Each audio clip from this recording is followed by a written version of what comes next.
ஏப்பா பொருளாசை என்னப்பா பண்ணும்? என்னப்பா இப்படி கேட்டுட்டீங்க? பெரிய பெரிய விஷயத்தை எல்லாம் சமாளித்து ஜெயிச்சவங்கள சின்ன விஷயத்துல லாக்காக வைக்கும். அதாவது சின்ன காரியங்களில் தோற்கடிச்சிரும். எப்படின்னா, யோசுவா இஸ்ரவேல் ஜனங்களை எகிப்து தேசத்துலேருந்து நல்ல தேசமாகிய கானானுக்கு கூட்டிட்டு போகிற வழியில் பல தடைகள் வந்துச்சு.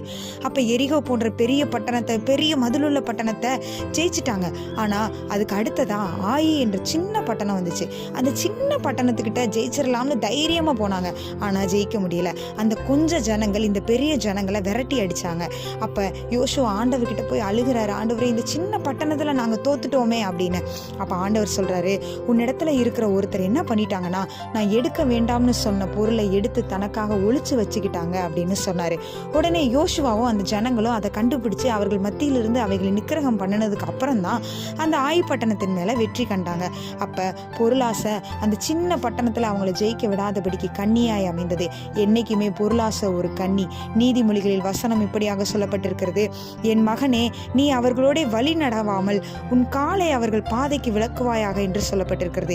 இந்த அவர்கள் என்பது பொருளாசை பண ஆசை உடையவர்களை குறிக்கிறது. அப்ப இந்த பொருளாசை உடையவர்கள் பண ஆசை உடையவர்களுடைய வழிக்கு நாம் உடன்பட்டு போகாம, அவர்களுடைய பாதைக்கு நேராக நாம போகாம நம்ம என்ன செய்யணும்னா, அவர்கள் வழியிலிருந்து நாம் விலகி இருக்க வேண்டும் என்று வேதாகம் சொல்லுகிறது. ஏன்னா இப்படிப்பட்ட பொருளாசை உடையவர்கள் பண ஆசை உடையவர்கள் அந்த கண்ணியினாலேயே அழிந்து போவார்கள் என்று சொல்லப்பட்டிருக்கிறது. எனவே பொருளாசைக்கும் விலகி இருப்போம், பொருளாசை உள்ளவர்களுக்கும் விலகி நடப்போம். ஆமென்.